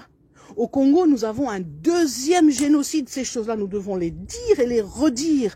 Vous avez suivi, je fais un coucou, un salut à Maître Reti Amoulik, vraiment un homme que j'aime beaucoup parce que ça, c'est un combattant, un vrai, qui s'est battu pour pouvoir établir un tribunal pénal international sur le Congo. Vous vous rappelez cette histoire lorsqu'il a réussi à réunir ensemble les différentes marraines, donc des femmes de poids, comme on dit, Bassi Penza, il y a Mozindo, Bassi, il y a Kilo, intellectuellement parlant, je veux dire, et sur, voilà. Et pour pouvoir, donc il a fait un travail de lobbying énorme qui aurait pu réussir et qui allait voir même réussir parce qu'il faut savoir que entre la politique africaine de Nicolas Sarkozy et la politique africaine de François Hollande, il y avait deux mondes, j'allais dire même presque opposés. François Hollande, lorsqu'il est arrivé aux affaires, bon, l'Afrique, c'était pas trop son dada, donc il connaissait entre guillemets pas grand chose. Et donc oui, et bon, enfin bref, je connais un peu bien quand même la question puisque ayant été, enfin bon, je vais pas trop parler de moi, bref. En tout cas, lorsqu'il est arrivé, comme j'ai dit, aux affaires, sa position, elle n'était pas du tout pro-Kagame.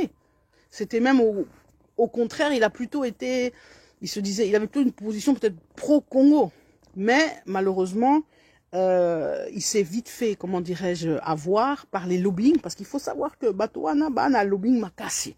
C'est pourquoi je vous dis, Bandeko, Banguna, Nabuso, nos ennemis, sont très bien organisés, structurés, et ils ont, comment dirais-je, ils ont développé des tentacules pendant de nombreuses années. Et donc, ça paye, évidemment. Donc, Yangwana Sikoyo, la France, aye, komona que, bon, en fait, c'est à l'ère de François Hollande que les choses ont un peu basculé, parce que, rappelez-vous, 2012, lorsque il était question de faire le sommet de la francophonie à Kinshasa, François Hollande était très déterminé, ne voulait absolument pas rencontrer donc Joseph Kabila, etc. Donc c'est pour dire qu'en fait, il y a eu à un moment donné un équilibre qui s'est joué et qui malheureusement a joué en notre défaveur parce que voilà, là où on aurait pu gagner, entre guillemets pour dire clairement, on a perdu, donc au détriment du camp de ceux qui sont les défenseurs de Paul Kagame et de tous les autres. Donc ce qui fait que lorsqu'on comprend toutes ces stratégies, on comprend pourquoi il est très difficile aujourd'hui d'accepter la crise congolaise, d'accepter qu'il y a eu un génocide. Et c'est pourquoi Bisso Bakole, il faut qu'on le répète, qu'on le dise, qu'on le redise, comment dirais-je, voilà, il faut aujourd'hui qu'on ne mâche plus les mots. Il y a génocide, il y a eu génocide. Des massacres, ça continue jusqu'aujourd'hui. Et nous devons taper du poing sur la table pour dire ça suffit. Et nous devons démanteler un à un les arguments de nos ennemis, les arguments contraires. Le premier argument, ça avait été de dire, oui, nous devons rentrer au Congo parce que, vous avez vu là-bas, il y a encore les gens des FDLR en 1997, rappelez-vous, la raison de pourquoi de l'invasion, de l'agression, c'était soi-disant pour démanteler FDLR au bateau, semer trouble. Et qu'est-ce qui s'est passé? Déjà en 1997, il y a eu, les organisations internationales ont fait des rapports, il y a eu des rapports avant le fameux rapport Mapping, il y a eu d'autres rapports qui ont témoigné, attesté des massacres, attesté qu'ici, il ne s'agissait pas de s'attaquer au FDLR, mais il s'agissait bien d'un génocide retour. Tous ces réfugiés, c'est vrai qu'on s'est retrouvés après 1994 avec des millions de réfugiés à Katiamboka. Ces réfugiés-là ont été purement et simplement massacrés. Donc, il y a eu, après 1994, il y a encore eu un génocide. En 1997-98, premier génocide. Donc, dans ce génocide-là, malheureusement, il n'y a pas eu que des Rwandais qui ont été massacrés, mais beaucoup de Congolais. Ça a été étouffé, mis sous silence, il fallait surtout pas en parler. Et les quelques personnes qui osaient parler, tout de suite, on les dénigrait, on les traitait de fous, etc. Mais ça, c'est la réalité.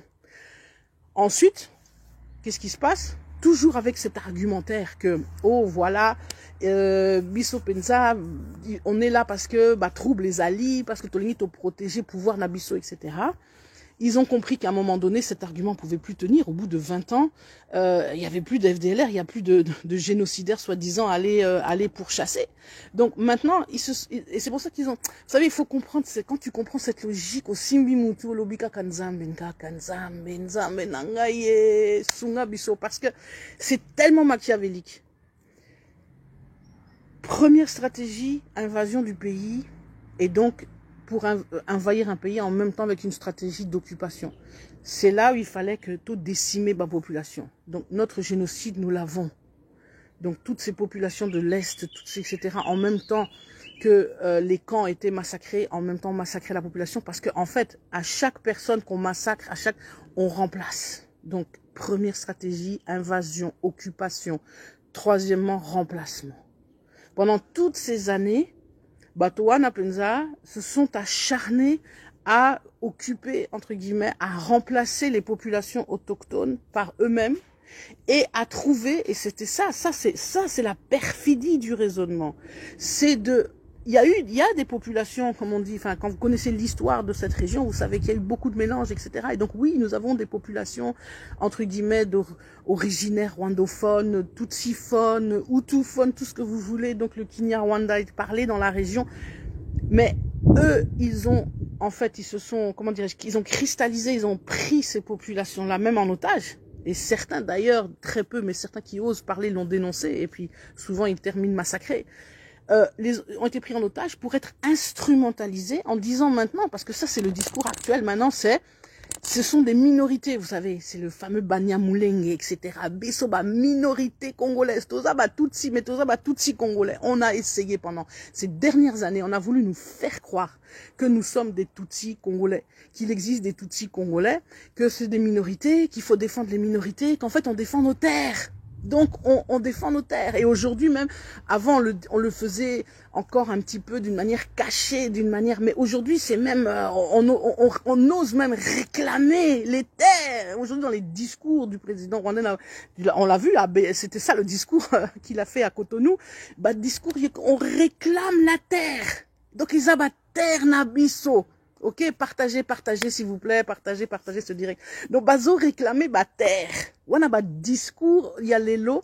On en est arrivé à réussir à implanter cette idée que, non, mais c'est absolument incroyable. C'est là où je dis, mais, Congolais, réveillons-nous, mes amis, réveillons-nous, la mouka de Konanga. Comment tu peux accepter qu'on va te faire avaler un discours que, en fait, c'est comme si moi, Nganaza autrichienne, que demain, quelqu'un arrive à me faire croire que moi qui suis autrichienne, autochtone de ces pays, n'a commis Moupaya. Je suis étrangère de mon propre pays. Et c'est exactement la stratégie que Batoana Basali, en se faisant passer pour des autochtones, s'il vous plaît. Alors, et je vous disais, je me rappelle dans les différentes émissions que je faisais, je vais tirer la sonnette d'alarme en vous disant, ces gens-là, ils cherchent à faire ce qu'on appelle la stratégie du remplacement. Je vous assure, la stratégie du grand remplacement, c'est pas simplement une élucubration d'Éric Zemmour par rapport à la France, c'est exactement ce qui est mis en place par rapport au Congo. La stratégie du grand remplacement. Ça a été la deuxième phase. Je vous avais dit, première phase des Alaki, occupation, extermination, etc. Génocidation. Et c'est ça, génocide qu'on a vécu. Mais après, Tokoti, la deuxième phase, il y a remplacement, stratégie à remplacement. C'est-à-dire que cette stratégie de la terre brûlée, donc on élimine tout le monde et on remplace sur les terres par des gens qui sont pas des autochtones, mais qui, avec le temps, se font passer pour des autochtones en se mélangeant avec des autochtones qui étaient des autochtones, entre guillemets, étrangers, parce que Bangope, Utaki, du Rwanda au 18e ou je ne sais quel siècle, vous savez, bon, c'est cette complexité-là que les gens se servent. Ennemi Nabiso Bazo, c'est servir. Et comme le Congolais Aebi est l'autre côté, Aebi histoire n'a été, bon, je veux pas dire qu'il gobe, mais d'une certaine manière, il est démuni. Il n'arrive pas à contrecarrer la stratégie ou à contrecarrer la parole, comment dirais-je, la parole, quoi, je veux dire, donnée, parce qu'il n'a pas les éléments. J'ai toujours dit, mes amis, il faut avoir des éléments, il faut apprendre à débattre, il faut apprendre à argumenter. Ce qu'on a pas élémenté, au coquille, au contrecarré mensonge. Donc tu vas dire oui c'est faux, mais tu vas être émotionnel parce qu'effectivement émotionnellement, intuitivement tu comprends et tu sais que c'est faux ce qu'on est en train de te dire, mais tu es démuni parce que aux argument. Et à un certain niveau, on n'est plus dans l'émotionnel, il faut être au niveau de l'argumentaire. Et niveau wana en tout cas ennemi na biso baza makasi. Et voilà pourquoi ils ont détruit. Enfin, quand tu comprends ce que, non, ces gens-là, s'infiltrent qui n'a mot cannabis depuis longtemps. Ils se sont servis de tout ce que le Zaïre avait de meilleur en termes d'éducation, en termes d'instruction, etc., etc., pour retourner ces armes-là contre nous aujourd'hui. Parce que justement, en appauvrissant le Congolais, quand je parle de l'appauvrir, je ne parle pas du côté finance. Je ne suis pas dans les finances, je suis dans l'intellectualisme, dans la richesse intérieure. Instruction, soko baby si penza instruction, baby si nion surtout. Et donc, ce qui fait que le Congolais n'a plus les armes aujourd'hui. Heureusement qu'il y en a encore plein. Et merci Seigneur, que Dieu les bénisse, qui sont là, qui ont quand même encore tous les produits de la Deuxième République, qui sont là, qui sont dans l'ombre. Les lots quand même aujourd'hui, ils commencent un peu à sortir, à parler, parce que c'est important. Je vous dis, c'est important. Voilà pourquoi un gars comme Charles Onana, franchement, il faut tomber Telaï Maboko. Et d'ailleurs, ça serait une réponse à monsieur Tchani, de père et de mère. Charles Onana, ça ni de père ni de mère. Mais talanenga linga kamboka, peut-être même kutuko le kayo. Bon, ça c'est une parenthèse, je blague. Hein. Je blague, je n'ai rien contre monsieur Tchani, c'est pas ça. Mais c'est pour faire comprendre que le vrai débat, il est ailleurs. Il est ailleurs, il est au niveau du cœur, il est au niveau de l'amour patriotique, il est au niveau de l'engagement, c'est toutes ces choses. Enfin bon, bref, ça c'est... Et ça, débat mon sous-sous. Je reviens à ce que j'étais en train de dire par rapport à la stratégie Nabango. La stratégie du remplacement, c'est la stratégie dans laquelle on est aujourd'hui. Et aujourd'hui, face aux institutions internationales, vous savez, j'ai toujours dit faut y clé mindele bazala batu penza so comprendre nenge ba fonctionnaka oko manipuler bango kutu bien. Mobutu l'avait compris et Kagame, bon, il faut le dire, il l'a compris. A yebi nenga ko manipuler ba mindele et c'est ce qu'il a fait. D'ailleurs, vous savez, la première chose par laquelle il a commencé, c'est d'essayer de faire taire toutes les voix dissidentes. Alors là, je parle pas au niveau politique, les nombreuses personnes qu'il a assassinées. Je parle même d'un point de vue intellectuel. Toutes les voix intellectuelles dissidentes qui étaient en train de remettre en cause ces théories au travers d'écrits, au travers de conférences, au travers de livres, à Meki Penza ko étouffé bango. Les faire passer soit pour des Uberlulu, soit pour des gens qui ne savent pas. Il en a remis une couche avec, vous savez, le fameux rapport, enfin, Duclerc, la fameuse commission d'enquête Duclerc, là, qui a eu lieu il y a 1 an ou 2 ans, je crois, qui est venue encore, comment dirais-je, renforcer ses théories, son discours sur la victimisation du génocide Tutsi. Et la pire des choses qu'il a faites, ça, les gens, il faut bousalamailler, les beaux comprendre, Benza. Vous savez, au début, en 1994, on parlait du génocide rwandais. On parlait pas du génocide Tutsi. On parlait du génocide rwandais. C'est-à-dire que oui, sur les 800 000 personnes à peu près qui ont été massacrées en si peu de temps, c'est vrai qu'une grande partie étaient des Tutsis. Ça, personne ne va le contester. Et il ne s'agit pas de contester cela.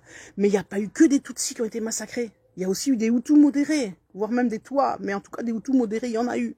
Donc aujourd'hui, on a toujours parlé au niveau des instances internationales du génocide rwandais. Il n'a jamais été question du génocide Tutsi. Même si ils ont été, comment dirais-je, ce sont eux qui ont été les plus massacrés. Mais on a parlé du génocide rwandais. Et qu'est-ce qu'a réussi à faire Kagame petit à petit au fur et à mesure des années en 2020, donc il y a 3 ans? Il a réussi maintenant à faire accepter, après en plus un long combat, parce que il y avait des gens qui n'étaient pas d'accord. Il a réussi à faire accepter cette notion que l'élo, lorsqu'on parle de 1994, on parle du génocide Tutsi. Et aujourd'hui, il faut parler du génocide Tutsi. On a donc effacé, occulté les Rwandais, les Hutus modérés qui ont été massacrés, Bangoku, tout cela, ils sont passés à la trappe de l'histoire. Aujourd'hui, on parle du génocide Tutsi. Et ça, c'est une subtilité, mais qui a tout son poids. Et lorsque tu comprends, il faut en aller exprès de discernement pour comprendre, pour déceler vers quoi on essaye de nous amener. Donc, c'est vraiment important, cette falsification de l'histoire. Elle se fait d'une manière insinueuse. C'est-à-dire que, bien sûr, Aroya était avec ses gros sabots parce que ça serait trop visible. Mais il vient d'une manière pernicieuse et insinueuse de trafiquer des nuances. Vous voyez, nuances. Là, on ne parle pas des Jésus de nuances, mais on parle des nuances. Nuances, c'est ça. Ce sont des petits détails qui peuvent changer, qui bout à bout, mis l'un après l'autre, peuvent arriver à une complète manipulation et trafication de l'histoire. Donc, Yangwana Bandeko, il est important de connaître. C'est pourquoi j'ai dit les lots, il faut tout solo la RDC en profondeur, que na reprendre émission nanga au sujet Mboka parce que c'est trop important. Il faut tous la éveiller. Il faut tout comprendre l'ikambo. Il faut tout comprendre ce à quoi nous sommes en train de faire face. Et il est temps de taper du poing sur la table, mais d'une manière forte, vous savez, pas d'une manière en désordre, pas d'une manière yabouzoba. Et c'est pour ça, pendant tant d'années, on rigolait de nous, parce que naning pe to sala qui combat, tout ça, Hermoko, dérive, ezala qui trop, bouzo bapé, ezala qui trop, bon. Et je l'ai toujours dit aussi, c'est vrai que nous, comme j'ai dit, bisoba intellectuel, bisoba toamaye, les bisoba topenza ou totangaka, nous avons une part de responsabilité, parce qu'à un moment donné, on a laissé le devant de la scène à des idiots. Bon, excusez-moi, je suis un peu forte, mais faut dire les choses telles qu'elles sont. Ce qui fait que, Hermoko, c'est vrai que tu as joué rôle na bisoté. Donc, il est temps maintenant que Moutounio surtout a joué rôle na ya telema, azala na couloir na ye, asala makambo, a lobaka. Il est temps que, comme je dis, peuple congolais, il faut être telema d'une seule main, d'une seule voix, de comprendre que non, to boi penza, vous savez, le combat, il se mène pas qu'avec les armes. Oui, beaucoup disent, oui, il faut tout ça là, il faut qu'on déclare la guerre au Rwanda et tout. Bon, on peut déclarer la guerre au Rwanda, c'est pas un problème, il n'y a pas de mal à ça, mais tout le monde qui est dans les faits, militairement parlant, il faut quand même que tu réalises que Etos à la penza sincère, que militairement parlant, pendant ce temps-là, pendant toutes ces années, il s'est équipé. Pendant que Bisoto Lalaki, que Bisoto, je sais pas, qu'on se faisait avoir, qu'on se faisait manipuler, pendant qu'on a essayé, bon, vous savez très bien qu'avec l'arrivée de l'AFDL au pouvoir, à partir de ce moment-là, on a cherché à complètement détruire l'armée congolaise. Et c'est un fait. L'armée a été détruite sciemment. Même si les lots, et nous avons eu des vaillants combattants, quand on pense à Mamadou Ndala, paix à son âme, vraiment, qui s'est battu, qui est mort pour sa terre, et tant d'autres qui ont donné leur sang pour la terre congolaise. Il faut Hermoko, to comprendre que, il faut to bunda, ici, kato koriko bunda. C'est pas mal, vous voyez, il y en a qui reprochent, ouais, mais pourquoi Félix a déclaré guerre à Kagame? Bon, parce que je pense que bon, il a le dossier entre les mains, biso toyebi réalité, mais il a pensa réalité. Donc, il fait ce qu'il peut faire, c'est à nous de prendre, comment dirais-je, la relève et de vraiment continuer ce combat, de le mener d'une manière forte.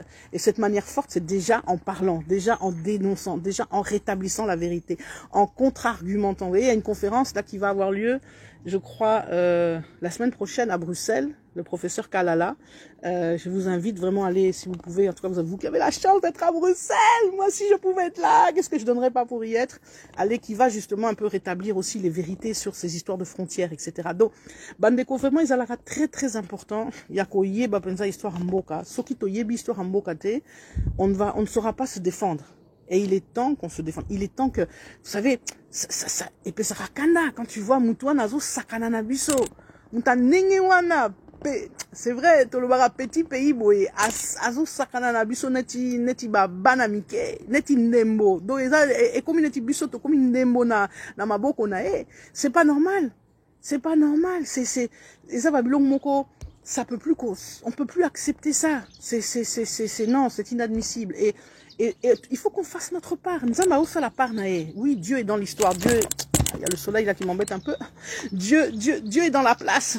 Mais Dieu ne va pas tout faire, comme on dit, tout seul. Il peut, bien sûr, mais il a toujours, ceux qui connaissent bien la Bible savent que Dieu agit toujours, au travers des hommes. Donc, si les hommes se bougent pas, soit ils battent télémité, ceux qui congolais pour nous a décidé qu'il faut au bunda, ils ont peur au sale et l'autre côté. Donc, il faut que chacun fasse sa part, bandeko. Donc, voilà un petit peu, et là, qu'on a l'ingénieur qui naïb Sabino. Vraiment, je vous invite à lire, s'il vous plaît. Je sais que le Congolais n'a pas mais franchement, là, vous en avez choisi. Tanga. Il y a beaucoup aussi de choses grâce aux nouvelles technologies, il y a beaucoup de choses sur des documentaires sur YouTube. Enfin, il y a beaucoup de moyens aussi d'apprendre ou de connaître des choses en regardant des vidéos, des choses comme ça, ce qui vraiment l'ingénieur otangate. Mais otanga penza ezalaka vraiment fondement, il y a makamwe belé. Donc voilà, bandeko, to comprendre que pour résumer ce que j'ai dit, il est temps de comprendre que nous avons affaire 1 à une agression, 2 à une occupation, 3 à une volonté de démantèlement, de dépeçage, 4 à une volonté de s'accaparer en fait ce grand pays, parce qu'il faut savoir que Apeti à Moutouana ne s'arrête pas qu'à l'est. Et Komiti Nakati Mboka. Et vous avez vu tous les conflits qu'il y a à l'intérieur du pays, ce sont des conflits qui ont été instrumentalisés, qui ont été agencés par lui. Rappelez-vous, quand je vous ai dit, je vous avais averti, rappelez-vous, il y a quelques années, nous avons vu cette espèce de progression de soi-disant de pasteurs, d'éleveurs là qui ont traversé Ngombe, Nabango, tout le pays pour aller jusqu'au Bandundu, pour aller jusqu'à l'Équateur, pour aller jusqu'au Bas-Congo. Mino Bozo Kanisa Ning. Mino Bozo Kanisa que ce sont vraiment pasteurs au Penza Baleki. Non! Je vous dis, mes amis, Bazala qui Penza Batamampinga. Ce sont des soldats déguisés au Penza Bazo traversés pour s'installer. Et quand ils sont installés sur les différentes terres, au Bandundu, à l'Équateur, au Bas-Congo, qu'est-ce qu'ils font? Ils excitent des querelles, ils excitent comment dirais-je, ils veulent que les populations se soulèvent les unes contre les autres. Et nous avons vu des choses terribles. Moi, franchement, quand j'entends les massacres entre les Batéké, les je sais plus quoi, donc il y a eu au Bandundu, les horreurs qu'il y a eu, etc., ou même en Équateur, je me dis, mais Bandeko, ça, c'est la culture n'a sauté. Ça, c'est pas de l'histoire. Oui, il y a eu dans l'histoire, même dans l'histoire des peuples, dans l'histoire des royaumes, tu vas entendre parler que oui, il y a eu des guerres, des choses comme ça, bien sûr, ça, et ça la marque partout, mais pas à niveau Nenge Penza Tozo Monango Lelo, pas à niveau, ça, c'est pas culture. Et ça, culture, même ça, congolais. C'est pas la culture congolaise, cette histoire-là de peuples qui se massacrent. Voilà, Penza, et sa mentalité, oh, et outil, Moussika, hein? Oh, et outil, Penza, Binotu Boye, Biesika, et outil. Et sa mentalité n'a bu sauter. Donc, franchement, ouais, bien sûr. Alors, attends, je vois que Boza est belé. Na comment commentaire, na bino papa, Yves, Makamazo, Loba. Toujours des commentaires très pertinents. Yves Wabola.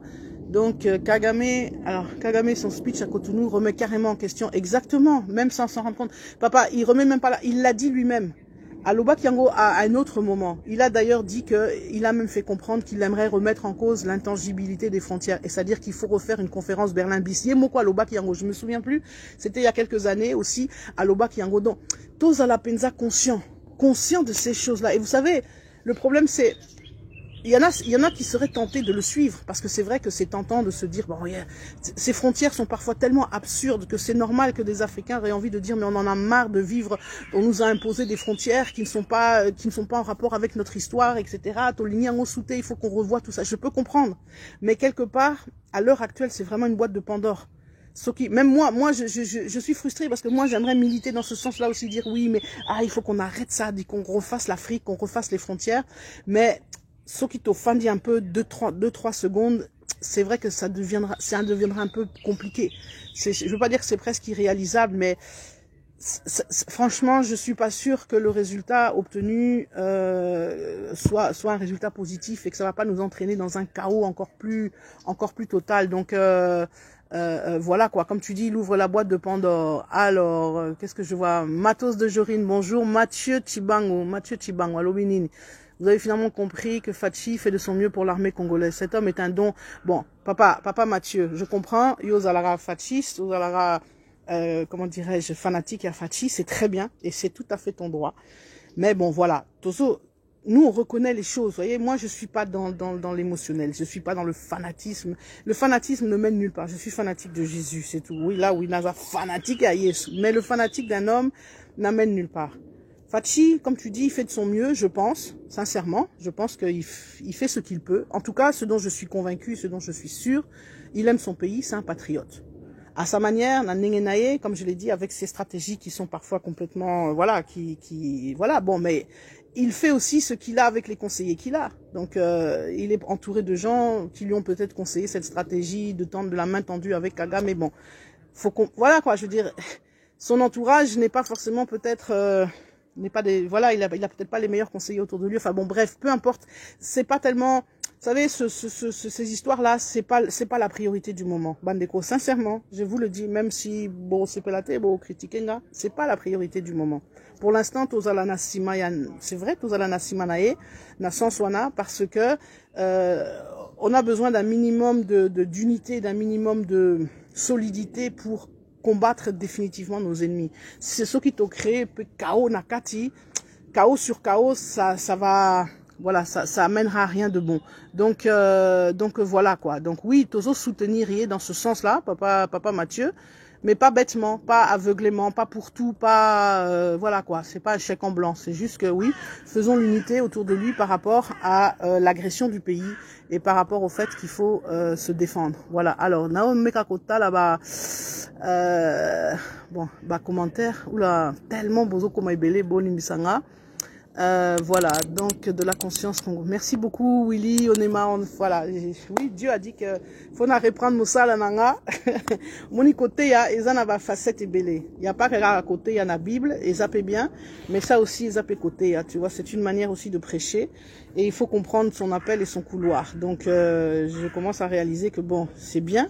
Côté ya Bible, les a très kitoko, les a malamu, et ce n'est, voilà quoi, je n'ai jamais dit que je ne vais plus prêcher la Bible ou quoi que ce soit, non, puisque quand tu es appelé à prêcher ou à enseigner, c'est par rapport à la parole de Dieu, mais les a ya éveil patriotique, c'est aussi une manière de yakoté, et que Dieu en fait me demande, et demande que je reprenne donc, mon bâton. Mon bâton de pèlerin par rapport à cela. Voilà. Donc, je pense qu'on a été nombreux, les lots, pour cette première émission. Je vous demande de partager cela. Vraiment partager au maximum dans les groupes, partager Nabaninga, partager parce que je crois que c'est important que tout tirer sonnette d'alarme, tout à la éveiller, que nous ayons un discours clair et cohérent face à tous ceux qui nous font face. Donc, c'est pas simplement un discours clair et cohérent face à Congolais, mais Alipé face à Mindele, face à tout le monde. Faut que les gens fassent, sentent, voient que non, il y a un peuple debout. Il y a un peuple qui est clair. Donc, bon, Achignon Bilongo Mbotenayo, bonjour. Trissette pour comprendre le piège. Ouais, bon, papa Wabola Yves, qu'est-ce qu'il nous dit? N'attend que ce cadeau. Alors, déclarer la guerre serait une erreur. Voir l'histoire, c'est vrai, du plateau du Golan entre Israël et la Syrie pour comprendre le piège qu'il faut éviter. Le Rwanda n'attend que ce cadeau. La guerre, au moment où on parle, doit être la dernière option stratégiquement parlant. C'est pas mauvais. Oui, tout à fait. Je pense que déclarer la guerre n'aurait de sens comment dire, ça n'aurait qu'un effet de manche. C'est-à-dire que déclarer qu'à la guerre, c'est bien, tout, c'est peli, mais dans les réalités, il n'y aura pas un suivi, voilà quoi. Donc, je pense que c'est pas le point central ou la stratégie la plus importante. Alors, papa, Mathieu, bon, ok, Osa fanatique, tu es nationaliste et tu sais qu'édiste. Lorsque il était en erreur, tu le dis aussi. Ok, très bien. Il n'y a pas de souci, papa, vraiment, sois béni. Et encore une fois, sois à l'aise, tu peux soutenir qui tu veux, c'est ça aussi la démocratie, il n'y a pas de souci par rapport à ça. Donc voilà, donc en tout cas on est ensemble. La chose que je voudrais que vous reteniez, c'est que tous à l'ensemble, tous à la Elongo Moko, tous à la Bomoko, hein, discours qu'on entendait à la Deuxième République, Tatabo, Moko, Ekolobo, Moko, Mamabo, Moko, donc Mbokape, Moko, donc que cet esprit-là, Ezonga, qu'on comprenne que voilà, on est face vraiment à un véritable danger et qu'on ne perde pas de temps avec la politique politicienne, parce que comme je l'ai dit, tous ceux qui sont au pouvoir n'ont qu'un seul intérêt, quel que soit le nom que tu mettras dessus, quelle que soit l'étiquette, ils n'ont qu'une seule manière de fonctionner, qu'un seul intérêt, c'est Kolia. Kolia, Kolia, Kolia. Pour l'instant, il y a encore personne au hasard à mentalité, à stratégie, ou bien il y a voilà de penser à l'intérêt général avant de penser à l'intérêt particulier. Donc voilà pourquoi ouais voilà exactement Bina et Didimo face à la dernière sortie, il faut réagir, pas seulement 2-3 personnes, il faut voilà, c'est pourquoi j'ai dit que Moko il faut tola muka papa, c'est pourquoi j'ai dit qu'il faut que je reprenne mon bâton, parce qu'il faut tola muka, on ne peut plus accepter que de tels discours soient dits sans qu'il y ait de réplique. Réplique faut ezala, malamoko il faut ezala, parce que c'est pas normal que à se permettre de propager des choses qui ne sont même pas acceptables. Donc il faut démonter, il faut des gens qui fassent ce travail-là. Et Charles Onana, merci beaucoup. Azo salam salawana. Mais selon la loi de Chani Azamupaya, Charles Nana, selon la proposition de loi, Amupaya, mais Azo salam sala kutu kole kaba congolais. Donc il faut penser à congolais, bangope, hein, il faut s'il vous plaît bandeko, faut faire ce boulot. Il y en a qui le font, je sais, je ne généralise pas, je mets pas tout le monde dans le même panier, parce que il y en a qui le font, beaucoup sont là et parfois sont pas entendus parce qu'on essaie de les étouffer et tout. Mais c'est ça que j'ai dit, vraiment il faut qu'on soit nombreux. Oui, Bofi, Banengola, pourquoi pas? Tout ça, la manifestation. Il faut qu'on reprenne ce travail de pression. Donc, manif et cause à la couture bien, il faut tout manifester. Oui, moi je suis pour la reprise des manifs, mais bon, voilà quoi, dans les pays on peut manifester. Bon, en France il y a tellement de manifs que Moko, mais bon, pourquoi pas, faisons-le. Mais tout ça là, Babylon, Moko, comme j'ai dit, oh, il y a Malonga. Oh, ya penza ya poa babuzo bate to tika ba domaine ya buzo ba eleki trop il faut to tika buzo bato to koma bato zonga sima zonga mutu. Donc voyez, vous avez compris, je pense que vous avez compris le message que j'essaie de faire passer. Mais s'il vous plaît, instruisons-nous. C'est par l'instruction que nous saurons nous défendre. La meilleure manière, la meilleure des armes, c'est le savoir. On a toujours dit, c'est pas pour rien qu'on disait que si tu veux cacher quelque chose à quelqu'un, tiens, on a beaucoup. Bon, il y en a qui ont détourné cette chose-là en disant que ça, au ligné, au bon, la Congolais, les Cambodgiens, on a beaucoup. Mais au départ, au départ, ce proverbe ou cette maxime, entre guillemets, était d'une manière générale. Donc, c'est vrai que le savoir est une arme. Congolais comprend que savoir est une arme. Et s'il vous plaît, ayons un savoir, instruisons-nous comment dirais-je, pas un savoir partisan. Vous savez, ce que je constate aujourd'hui, c'est qu'il y a trop de fanatisme. Donc, on va aller avec des gens qui enfin bon, je vais pas revenir sur la polémique, de ce qui s'est passé avec Maître Gims. Mais vous savez, trop de choses partisanes font que tu vas aussi être mal instruit. Et quand on est mal instruit, c'est aussi une manipulation. Il faut vraiment revenir à un savoir de fond, un savoir, faut être éclectique, naba lecture nayo, naba horizon nayo. Ne lis pas simplement que, voilà, les livres de telle personne. Non. Mais qu'à tout ce qui existe sur le marché, sur la question, c'est ça, en fait, la culture du débat. C'est une instruction, c'est une manière, comment dirais-je, humaniste, c'est-à-dire on est ouvert à toute théorie, à toute chose, c'est-à-dire que c'est comme ça que tu vas te faire ton opinion. Si tu lis que des livres qui parlent de telle chose et qui sont orientés dans telle direction, donc toi tu vas devenir maintenant un fanatique. Non, il faut lire tout et son contraire. Il y a des gens qui font telle chose. C'est ça que je dis, soit vraiment, mon souhait c'est que quand je dis qu'il faut s'instruire, c'est de t'instruire d'une manière intelligente, c'est-à-dire d'une manière scientifique, d'une manière où, voilà quoi, tu lis tout ce qui peut exister sur la question, quelle que soit la personne qui a écrit. Moi, je lis tous les livres qui peuvent me tomber sur la main, que ça soit des livres. Vous voyez, par exemple, je vous dis, je suis une fan de la Deuxième République. J'essaye d'avoir pratiquement tous les livres qui parlent de la Deuxième République, mais dans un, tu as toutes sortes de choses. Tu as des livres qui tirent à boulet rouge sur la Deuxième République, waouh, si tu lis ça vraiment, Hermoko et Pesio Kanda. Mais c'est bien de savoir ça, tu essaies de comprendre la stratégie, ce que la personne veut dire, donc c'est un peu, tu comprends sa position, tu comprends beaucoup de choses, tu peux en tirer quelque chose, même si parfois des gens qui tirent à boulet rouge sur la Deuxième République disent des âneries. Mais Moko, tu prends quand même quelque chose. Et du même côté, tu lis maintenant des livres qui vont évidemment, peut-être, il y a même des livres qui ont encensé, par exemple, au bout, tu lis tout ça. C'est ça, Ndekonanga, qu'on s'instruire. Yangwana, c'est ça, au tangi nyon surtout. Donc, tu ne prends pas seulement un côté, un truc. Et après, justement, naba nyon surtout au tangi, etc., tu vas commencer à te faire toi-même ta propre opinion, qui va être une opinion peut-être les plus, comment dirais-je, la plus, comment dirais-je, la moins partisane possible, mais la plus objective. Parce que l'objectif, c'est ça. Faut essayer d'être toujours objectif dans les choses.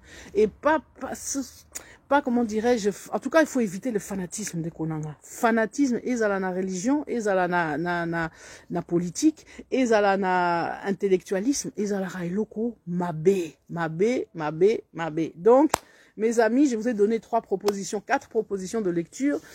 Il y en a beaucoup d'autres, sur la question, je vous ai dit que, bon, sur le problème de l'Est du Congo, des frontières, de ce qu'on appelle la région des Grands Lacs, il y a eu des ouvrages, il y a eu des articles, il y a eu beaucoup de choses qui ont été lues. Allez dans les bibliothèques, il y a des thèses qui ont été faites. Lisez les thèses des gens. Bon, je sais qu'il y en a qui vont se dire, mais, Tikabiso, qui vont se dire, mais on n'a pas le temps pour tout ça, ou ça va nous prendre la tête, mais je vous dis, le savoir est une arme. Je le répète, le savoir est une arme. Donc, en tout cas, partagez-moi ce direct. Vous pouvez, pour ceux qui n'ont pas pu, qui vont écouter en différé, c'est important. on va continuer. Moussa là est silité. Il faut qu'on continue, qu'on se lève, qu'on tape du poing sur la table, qu'on réfute les arguments qui sont des mensonges éhontés. Il faut, non. Ah, Moussa là, il a tellement mingi que quand on y pense, voilà. Bref, je vais m'arrêter là parce que Tolobagi mingi lelo. On a même été très long. Voilà, nous devons d'abord assurer la sécurité territoriale de notre pays et laisser notre armée monter en puissance en la dotant des hommes capables en effectif. Ouais, bon, oui, papa Mathieu. Bon, bref, ça va nous amener peut-être à une prochaine émission. Toto garder intervention Nayo. On va en parler prochainement parce que là, on a beaucoup parlé et que ça sert à rien de faire des émissions de 2 heures. On a fait plus d'1 heure au moins. Si ça se trouve, on est proche même des 2 heures. Donc, que Dieu vous bénisse. On va revenir, on va se revoir. Partagez-moi le direct. Abonnez-vous. Voilà, sur mon mur. J'ai aussi une chaîne YouTube. Je vais essayer de télécharger ça sur ma chaîne YouTube. Donc, je crois la chaîne YouTube, c'est Merclo ou Claudine pour Jésus, je sais plus. Bref, peu importe, mais on va se retrouver. En attendant, restez connectés. Que Dieu vous bénisse. À très, très bientôt. Bye, bye.